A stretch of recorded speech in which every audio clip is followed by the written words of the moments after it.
कृष्ण चैतन्य प्रभु नित्यानंद श्री अद्वैत गदाधर शिवासादि गौर भक्तवृंद।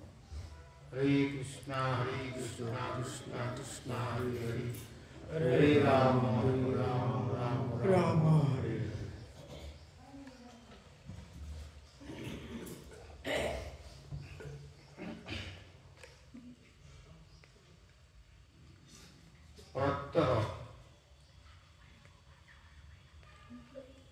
प्रातःकाले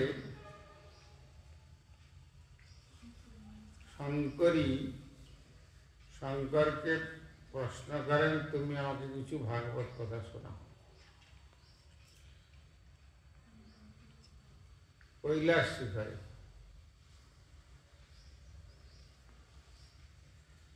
किन्तु जखन शोनेन तखन सुनते भालो लागे, किन्तु परक्षणे जखन शंकर जिज्ञासा करें जे आज के जे भागवत कथा हलो तार सारमर्म की बोलतो, तखन देवी बोलছেন যে শোনার সময় তো খুব ভালো বলে মনে হয়, কিন্তু শোনার পরে যেন সেই কথাগুলো আমার হৃদয় থেকে অদৃশ্য হয়ে যায়।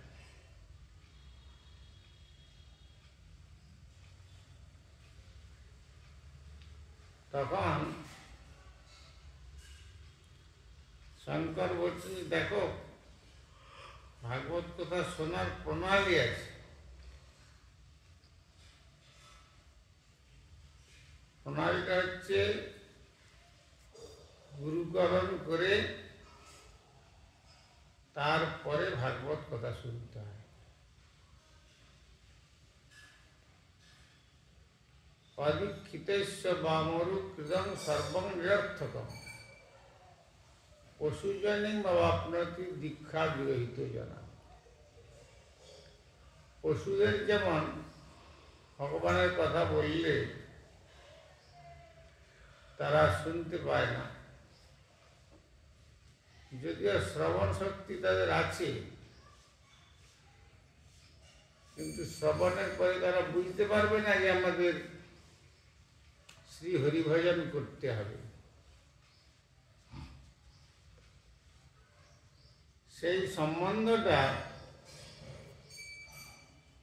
আগে স্থাপন করতে হয়, তা না হলে আশ্রয় লইয়া ভজে তারে কৃষ্ণ নাহি ত্যাজে আর সব মরে অকাল।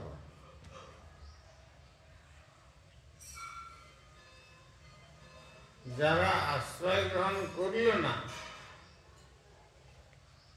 তারা যতই শুনুক না কেন, তারা শ্রবণ করে শ্রবণীয় বিষয় হৃদয় মন্দিরে স্থাপন করে সেইভাবে জীবনযাপন করা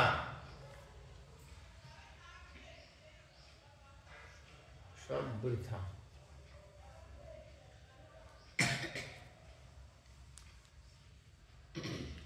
তো তখন দেবী বলছেন যে ব্যাসদেব তো তোমাকে পরম বৈষ্ণবের আসনে বসিয়ে গেছেন। পদ্মপুরাণে বলেছেন,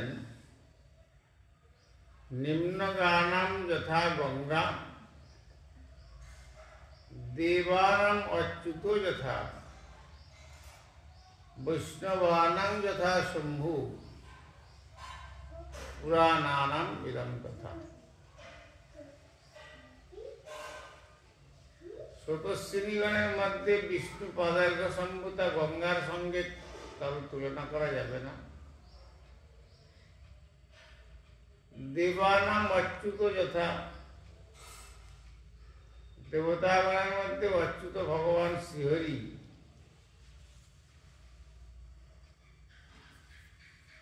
তার সঙ্গে কারো তুলনা করা যাবে না।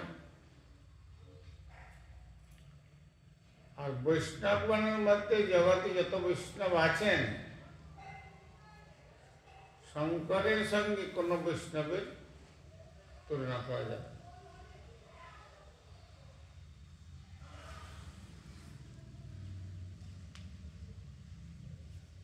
অতএব তুমি একাধারে বৈষ্ণব,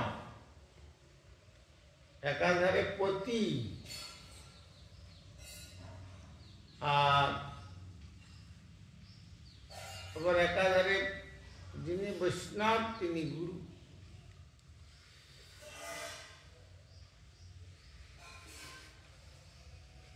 তা তুমি আমাকে মন্ত্র দীক্ষা প্রদান করো।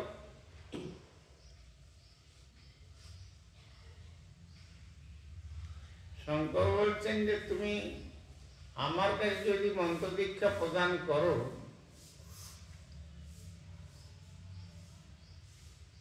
তুমি যদি গ্রহণ করো, তাহলে জগতে এইটাই প্রচার হবে যে স্বামী স্ত্রীকে দীক্ষা দিতে পারে।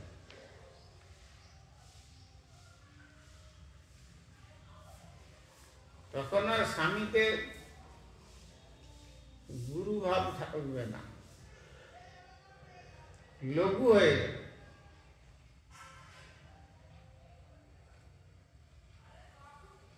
অতএব তুমি গুরুকরণ করার জন্য অন্তরে আর্তি নিয়ে ব্রজ নবযুবকদের চরণে প্রার্থনা করো যে ঠাকুর, তোমার কথা তো আমি কিছুই বুঝে উঠতে পারছি না, তুমি আমাকে তোমার লীলা কথা বোঝাবার জন্য, আমাকে বোঝানোর জন্য মহতের চরণে আমাকে তুমি আশ্রয় দানের ব্যবস্থা করো।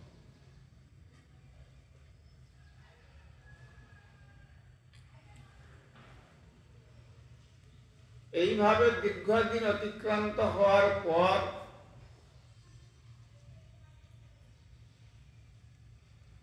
শঙ্কর চললেন নবদ্বীপ ধামে।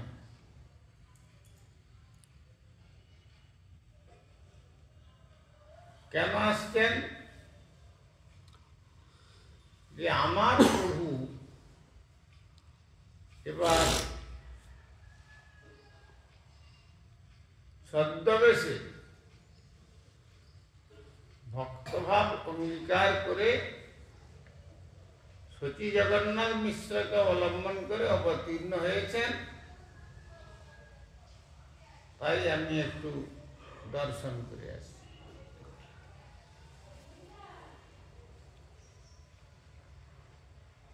তো তখন দেবী বলছেন, তুমি আজ কোথায় বেরোচ্ছ?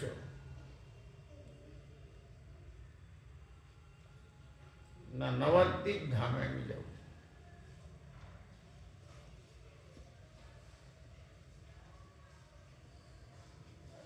তাহলে আমিও তোমার সঙ্গে যাব।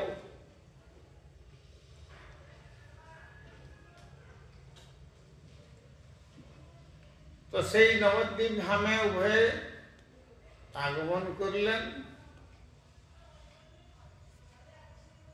আগমন করে শঙ্কর নবদ্বীপের ধূলি,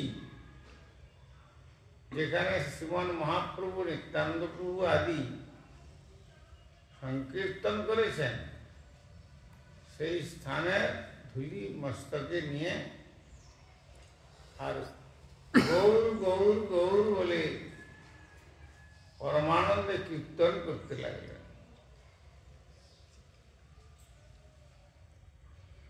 আর কথোপকথন প্রসঙ্গে দেবী জানতে পারলেন যে শ্রীমন মহাপ্রভুর এত পার্ষদগণ ছিলেন, মহাপ্রভুর সঙ্গে যারা যারা সাক্ষাৎ করেছেন তারা কেউ প্রাকৃত জীব নয়।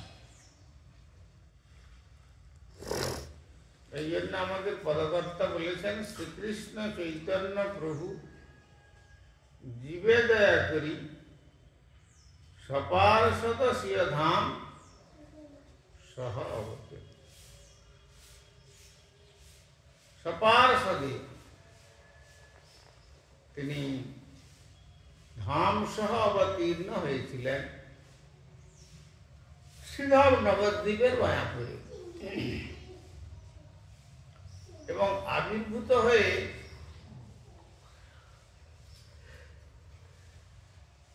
এক একজনকে এক এক উপাধিতে বিভূষিত করেছিলেন।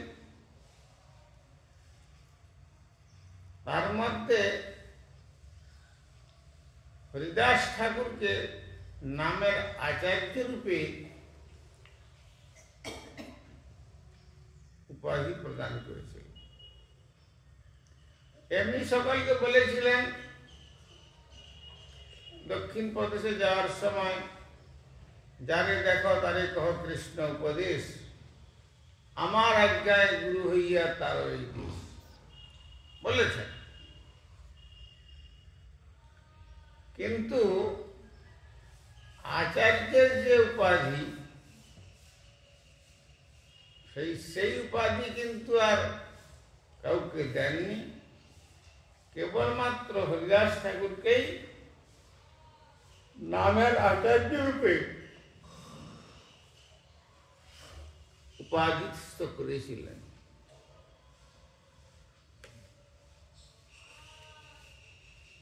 তখন দেবী চিন্তা করলেন, যখন এত বড় আচার্য,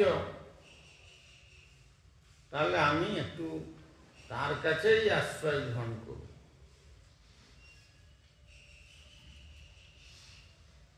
কিন্তু তিনি উপযুক্ত আচার্য কি না, সেটা আবার দেবী একটু পরীক্ষা নিলেন।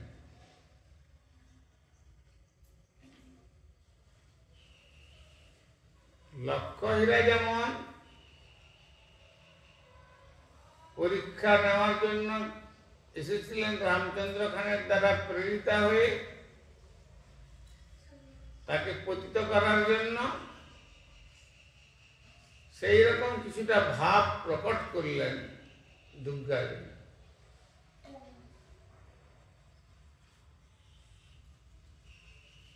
যখন সেই রকম ভাব প্রকট করলেন, তাতে দেখলেন যে শান্তিপুরে তার ভজন কুটিরে তিনি বসে বসে ভজন করছেন, তাতে তার চিত্তের মধ্যে কোনো প্রকার ভাবান্তর হল না।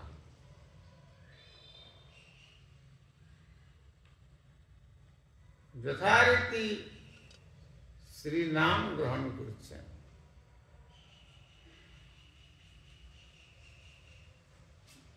তখন তিনি হরিদাস ঠাকুরকে প্রণাম করে বললেন যে আপনি আমাকে মন্ত্র দীক্ষা প্রদান করুন, কেননা মন্ত্র দীক্ষা প্রদান না হলে তিনি হচ্ছেন সম্বন্ধ প্রদাতা।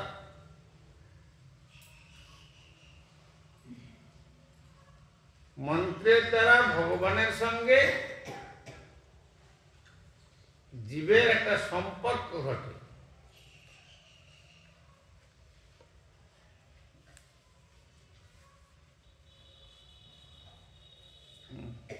সেই জন্য গুরুদেবের প্রয়োজন। গুরুদেব হচ্ছেন স্পিরিচুয়াল মেডিয়েটর।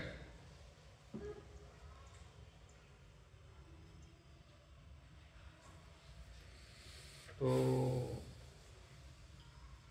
তখন হরিদাস ঠাকুর তার প্রতি প্রসন্ন হয়ে তাকে দীক্ষা মন্ত্র প্রদান করলেন।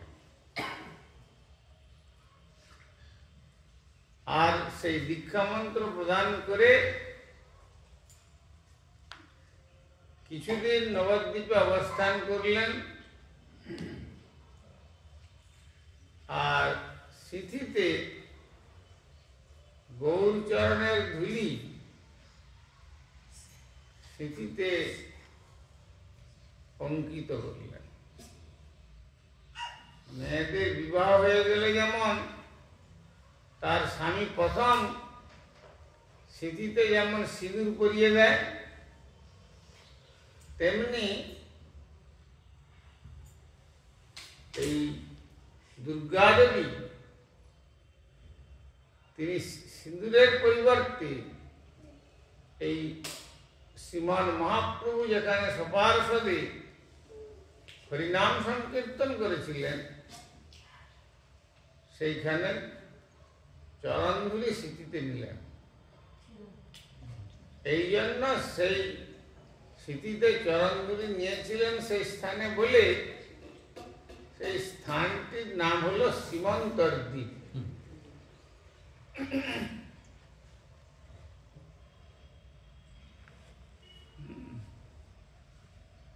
আর তারপরে তিনি যখন ফিরে গেলেন কৈলাসে,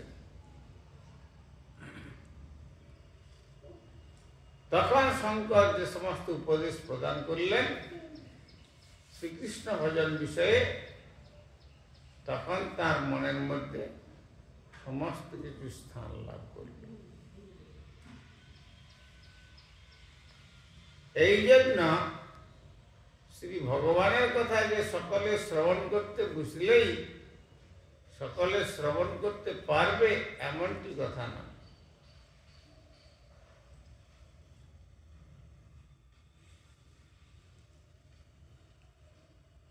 এক কান দিয়ে ঢুকবে, প্যারালাল আছে, একবার প্যারালাল,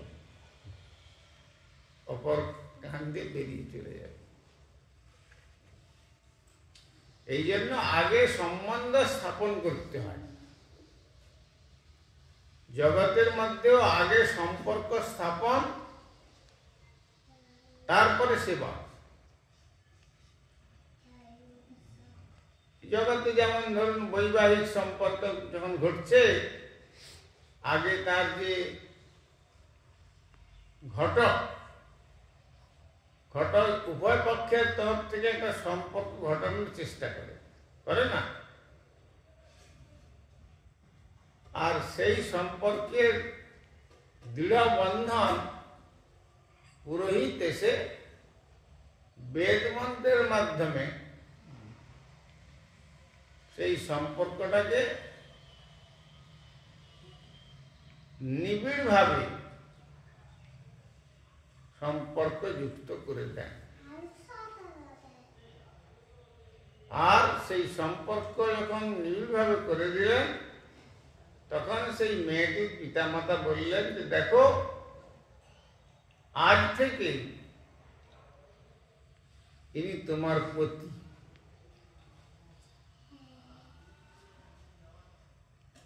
পদ্মার্থ রক্ষণে বা পালনার্থ ব্যবহার হয়। ইনি তোমার রক্ষক, ইনি তোমার পালক। দেব জানে সেবা করবে, পতিদেব ভব।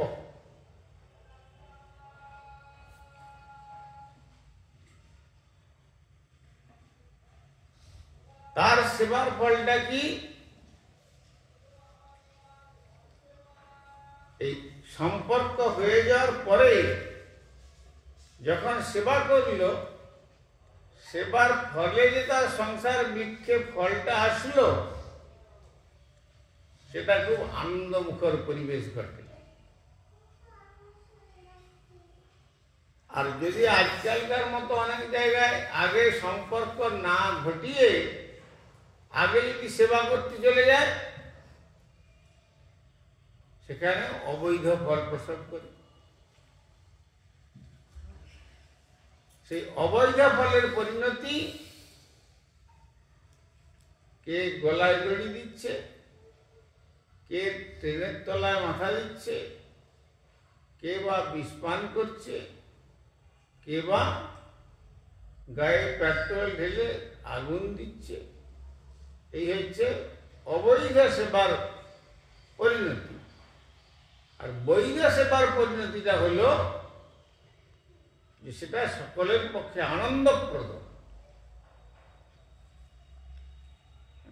সেই জন্য নর্ত ঠাকুর বললেন, আশ্রয় লইয়া ভজে তারে কৃষ্ণ নাই কাজে। যে আশ্রয় গ্রহণ করল, অর্থাৎ মহৎ আশ্রয়, গুরুচরণ আশ্রয়, বৈষ্ণব চরণাশ্রয়, ভগবান তাকে মনে করেন এই আমার এখন নিজের লোক, একে রক্ষা করার দায়িত্বটা আমার। আর যারা গ্রহণ করল না, আশ্রয় গ্রহণ করল না, তাদের ভালো মন্দ কোনো কথা ভগবান চিন্তা করেন না। কেন না? এখন উচ্ছৃঙ্খল পশুর মতো গমনাগমন করছে, যাত্রা যদি দিয়ে যাচ্ছে, কোন বিধিবিধানকে মানছে না, তার কর্মফল সে ভোগ করবে। কিন্তু এ যখন আশ্রয় নিয়ে নিয়েছে, তখন আমাকে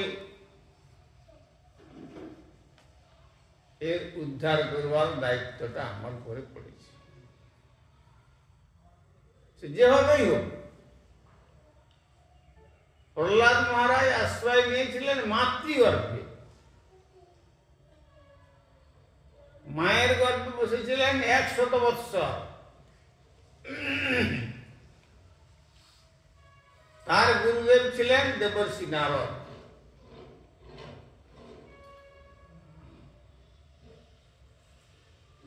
তারপরে নৃসিংহদেব তাকে কিভাবে রক্ষা করলেন।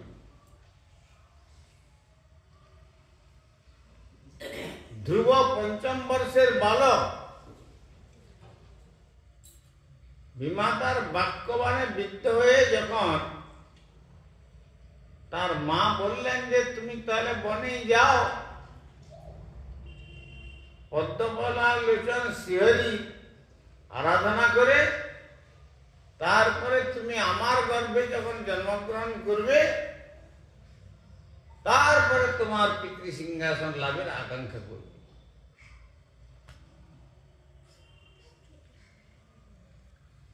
তো তিনি কঠোর সাধনা করলেন জঙ্গলের মধ্যে, কঠোর সাধনা।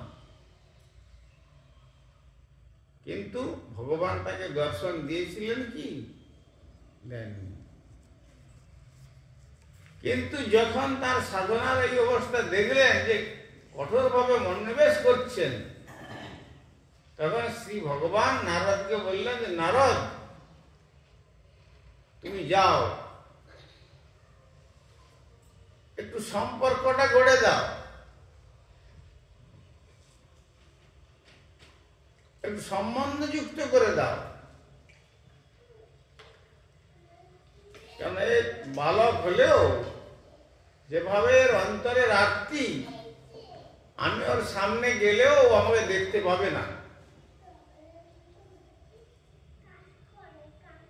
কিন্তু সম্পর্কযুক্ত হলে তারপরেও আমাকে দেখতে পাবে এবং আমাকে লাভ করতে পারবে। তাই তিনি কি করলেন? শ্রী ভগবানের নির্দেশে নারদ মুনি এসে সেই শ্রী মধুবনে ধ্রুবের সঙ্গে দেখা হল। ধ্রুব তাকে জিজ্ঞাসা করছেন, তুমি কি পদ্মপরালোচন হরি? বলে না, আমি পদ্মপরালোচন হরি নই। তাহলে তুমি আজ আমাকে কি কথা বলবে? যাও, তোমার সঙ্গে আমার কোনো কথা নেই। তখন দেবর্ষি নারদ বললেন যে দেখো, পদ্মপলালোচন হরিকে যে পথ অবলম্বন করলে দর্শন করা যায়, পাওয়া যায়, লাভ করা যায়, আমি সেই পথটা তোমাকে বলে দেওয়ার জন্য এসেছি। তুমি যে পথ অবলম্বন করছো এক জন্ম নয়, বহু জন্ম অতিক্রম করলেও তুমি দর্শন পাবে না। তাহলে আপনি বলুন। তখন তাকে তিনি পাঞ্চরাত্রিক বিধানে দীক্ষা মন্ত্র প্রদান করলেন। আর সেই দীক্ষা মন্ত্র গ্রহণ করার পর যখন তিনি দীক্ষা মন্ত্র জপ করছেন, তখন শ্রী ভগবান একবারে গরুর পৃষ্ঠে আরোহণ করে সাক্ষাৎ কোন রকম ভাবে রূপ গোপন করে নয়, ছদ্মবেশে নয়, সাক্ষাৎ ভাবে এসে দর্শন দিলেন। আর যখন দর্শন পেলেন, দর্শন পেয়ে তিনি ধন্য হলেন এবং বললেন যে ঠাকুর, আমি তোমার সাধনা, তোমাকে লাভ করার জন্য আমার এই তীব্র সাধনা।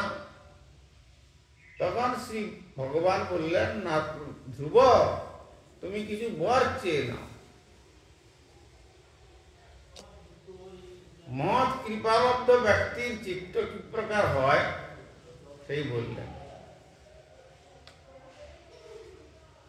যখন বললেন যে কিছু বর চেয়ে নাও, তখন বললেন যে ঠাকুর, তুমি কি এত নিষ্ঠুর? তুমি আমার প্রতি যে আচরণ করবার কথা বলছো, এটা নিষ্ঠুরতা।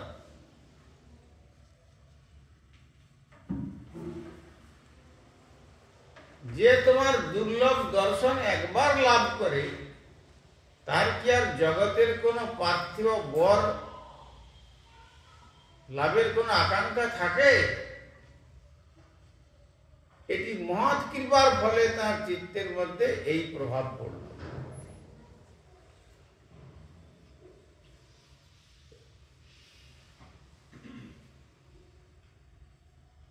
তখন বলছেন যে কেন আমার নিষ্ঠুরতার কথা তুমি কেন বলছো?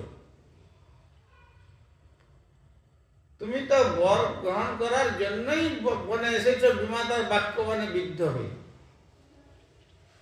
তো এখন তুমি বর লাভের যোগ্য হয়েছ, তাই আমি বলছি তুমি এখন বর প্রার্থনা করো, তুমি যা বর প্রার্থনা করো তাই দেব।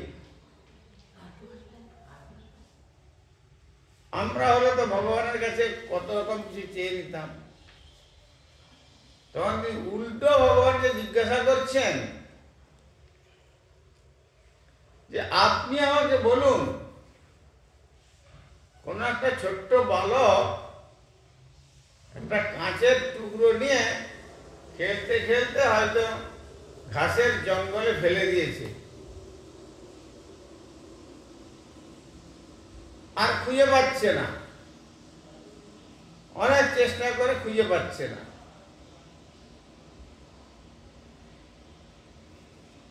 আর সেই কাঁচ টুকরা খুঁজতে খুঁজতে যদি একটা দিব্য স্পর্শমণি পেয়ে যায়, তাহলে কি করবে? তখন শ্রী ভগবান বলছেন যে দেখো ধ্রুব, যদি তাই হয় তাহলে সে সামান্য কাচের টুকরো কেন নিয়ে যাবে? সে স্পর্শমণিটাকেই নিয়ে যাবে। তখন ধ্রুব বলছেন, আমি তো সেইটাই করছি এখন। স্থানাভিলাষী তপসী স্থিত ত্বাং প্রাপ্তবান দেবমুনীন্দ্র গুহ্যম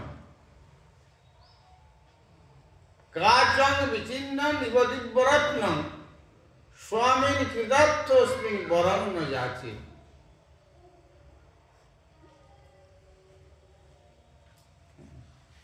আমি সামান্য পিতৃসিংহাসন লাভের জন্য এসেছিলাম। যে কদিন বাঁচব ওই সেই কদিনের জন্য ওই পিতৃসিংহাসন মর্যাদা। কত রাজা রাজারা সব কত রাজ সিংহাসনে বসেছে, মৃত্যুর পরে তার অস্তিত্ব শেষ হয়ে গেছে।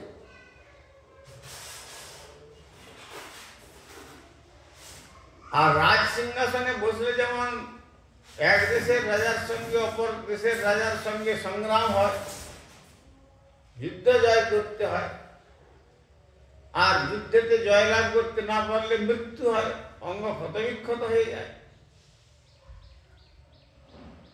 তেমনি আমি সামান্য পিতৃসিংহাসন লাভ করবার জন্য তোমার তপস্যা করতে এসেছিলাম। বিমাতার বাক্যবাণে বিদ্ধ হয়ে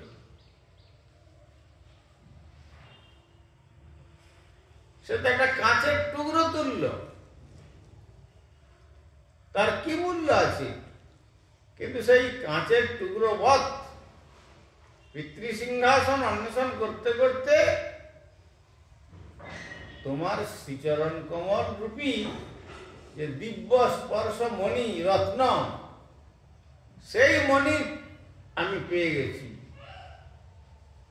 তো সুতরাং এখন কি তাহলে আমি সেই মণিরূপী তোমার চরণকে বাদ দিয়ে ওই সামান্য কাঁচের টুকরা রূপী রাজ সিংহাসনের বর নেব? তা কেন নেবে? তাহলে স্পর্শমণিটাই নিয়ে যাবে। আমি সেইটাই করছি। সুতরাং এতদিন যে জন্য বলেছিলাম যে আমি পিতৃসিংহাসন কি করে লাভ করব, সেই জন্য তপস্যায় বসেছি, কিন্তু এখন আমি কৃতার্থ, বর যাচ্ছি, আমি আর কোনো বর প্রার্থনা করি না। এই জন্য শুদ্ধ ভক্তগণ যারা, তারা ভগবানের কাছে কোনো কিছু প্রার্থনা করেন না। ভক্তিনাথ ঠাকুর বললেন, গোপীনাথ আমি তো মূরখবতী, কিসে ভালো হয় প্রভু না চিন্তিনু তাই হেন অমগতি, তুমি তো পণ্ডিত বর, আমা হেন মূঢ়ের মঙ্গল তুমি অন্বেষিবে, এ দাসে না ভাব পর। আমার মতো মূঢ় ব্যক্তির মঙ্গল কিসে হবে, সেটা তুমি আমার মঙ্গল যাতে হয় সেই ব্যবস্থা করো। এ দিন দাসকে কখনো তোমার চরণ থেকে দূরে ঠেলে দিও না। সকলেই তো কৃষ্ণ দাস, কেহ মানে কেহ না মানে, সব তার দাস। যে মানে তার হয় গোলকেতে বাস, যে না মানে সেই পাপে তার হয় সর্বনাশ। সেই জন্য আমি এখন বুঝতে পেরেছি যে তোমার শ্রীচরণ কমল রূপ যে দিব্য স্পর্শমণি, সেই স্পর্শমণি সন্ধান পেয়ে আমি কৃতার্থ, আমি ধন্য, আমার মনুষ্য জন্ম সার্থক। সুতরাং আর বরং মহাপ্রভু বললেন, নধনাং নজনাং ন সুন্দরীং কবিতাং বা জগদীশ কাময়ে মম জন্মনি জন্মনিশ্বরে ভবতাদ ভক্তি রহিত কীর্তি। একমাত্র সনাতন ধর্মেতেই এই কথা বলেছে। আর যেখানে যাবেন, চার্চে যান, সেখানে তারা ওয়ান্স ইন এ উইক তারা প্রার্থনা জানাচ্ছে, O father please give us our daily bread, O God give us our daily bread. হে জগৎ পিতা, হে ভগবান, তুমি আমাদের দৈনন্দিন রুটি সরবরাহ করো।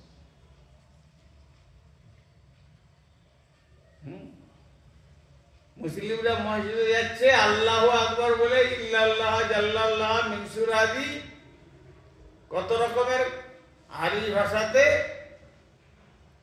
ওই ওই একই ধরনের প্রার্থনা।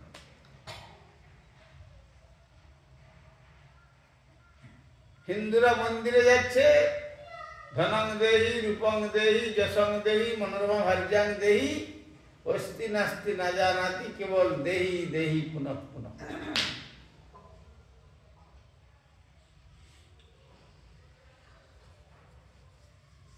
কিন্তু শ্রী ভগবানের মন্দিরে ওই 2 টাকার বাতাসা আর 1 টাকার ফুল দিয়ে বলছে যে আমার মামলাটা যেন মকদ্দমাতে আমাদের যেন জয়লাভ হয়। ছেলেটা কলেজে পড়ছে, যেন পাস করে যায়।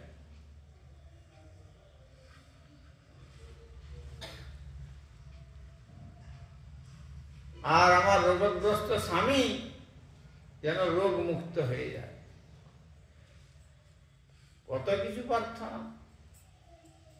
সেখানে প্রভুপাদ বললেন, ভগবান শ্রীকৃষ্ণের সেবা করতে গিয়ে ভগবানকে আমার চাকর করে ফেলি, ভগবানের চাকর না হয়ে ভগবানকে আমার সেবায় লাগাতে চাই। দাও, এটা করে দাও, ওটা করে দাও, অর্ডার। ভগবান যেন আমার অর্ডার সাপ্লাই,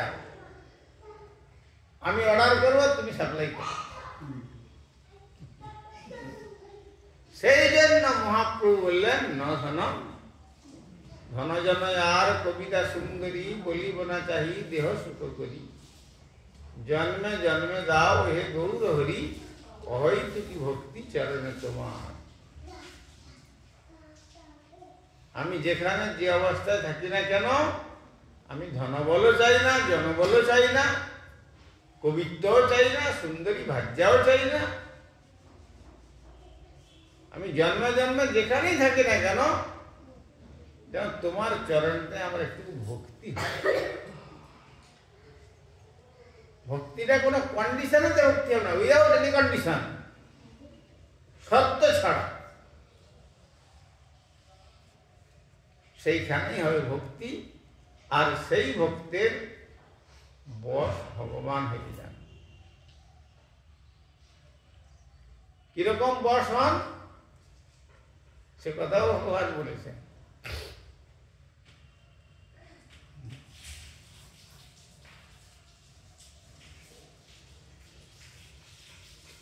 যারা কিছু চায় না, তার চরণে ভক্তি করে, বলছেন যে জল পড়ছে,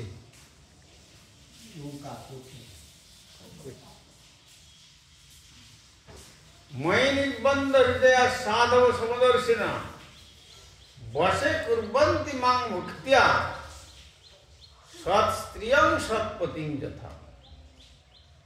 সতী রমণী যেমন তার সৎ পতিকে সেবার দ্বারা বশীভূত করে ফেলে, তিনি যত বড় মর্যাদা সম্পন্ন ব্যক্তি হন না কেন,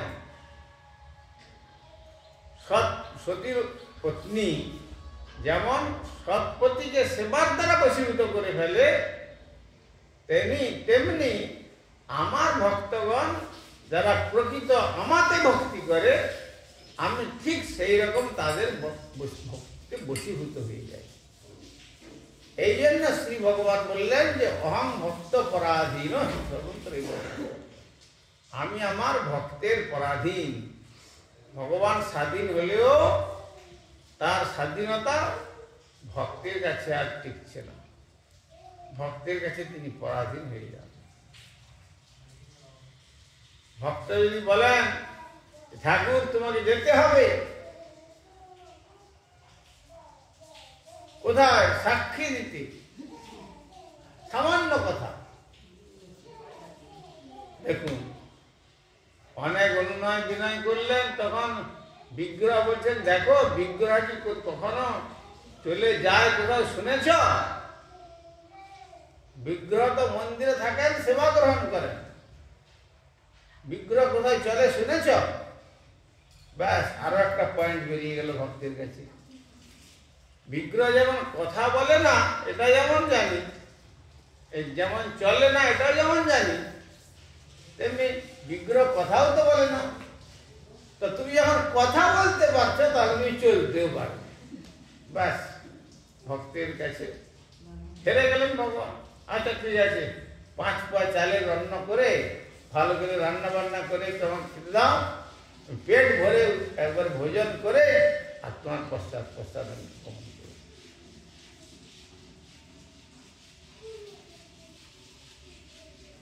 তাহলে কি ভক্তের বশীভূত হলেন কি হলেন না? ভগবান ভক্তের বশীভূত। মাধবেন্দ্র পুরীপাদ অযাচক বৃত্তিতে জীবনযাপন করেন, কারো কাছে কিছু চান না, কিন্তু যখন তিনি সন্ধ্যার সময় দেখলেন এই গোপীনাথের মনে হলো যেন দেখি, তিনি অনুভব করছেন যে গোচারণ করে গোপাল ফিরেছেন আর মা যত্ন করে স্নান টান করিয়ে অলকা তিলকা আদি দিয়ে আর খুব তৃপ্তির সহিত ভোজন করিয়েছেন আর খুব প্রসন্ন হয়েছেন গোপীনাথ।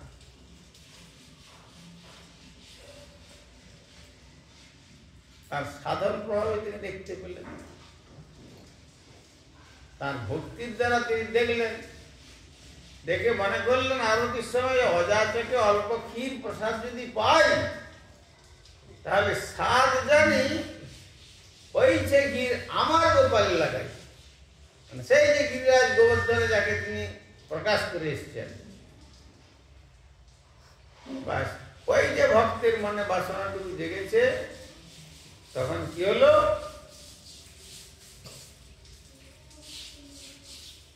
একটি ক্ষীরকে তিনি নিজের ধড়ার আঁচলের মধ্যে আবরণ করে ঢেকে রেখে দিলেন।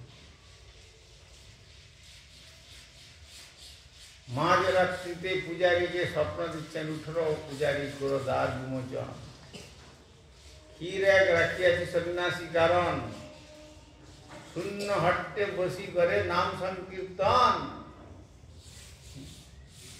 মাধবেন্দ্র পুরী তারে শীঘ্র করহ প্রদান। এইরকম স্বপ্ন তো কোনোদিন হয় না। পূজারী এখন মাঝ রাত্রিতে কি করে আমি মন্দিরের দ্বার উদ্ঘাটন করব? ঠাকুর এখন শয়নে আছেন, আবার ঘুমাচ্ছেন, তখন সেই একই জিনিস স্বপ্ন বলে আর মনে হচ্ছে না, মনে হচ্ছে না স্বাভাবিকভাবে বলছেন। ঠিক আছে, স্নান টান করে যখন দ্বার উদ্ঘাটন করলেন মন্দিরের, যেমন বলেছিল ধড়ার অঞ্চলের ভিতরে ঠিক একটি ক্ষীর সযত্নে সংরক্ষিত। বলে আমি দ্বাদশ অমৃত গেলি ক্ষীর 12টা পাত্র তো বের করলাম, আবার কোথা থেকে আসলো? বলে সেটা তুমি আমার মায়াতে তুমি জানতে পারো না।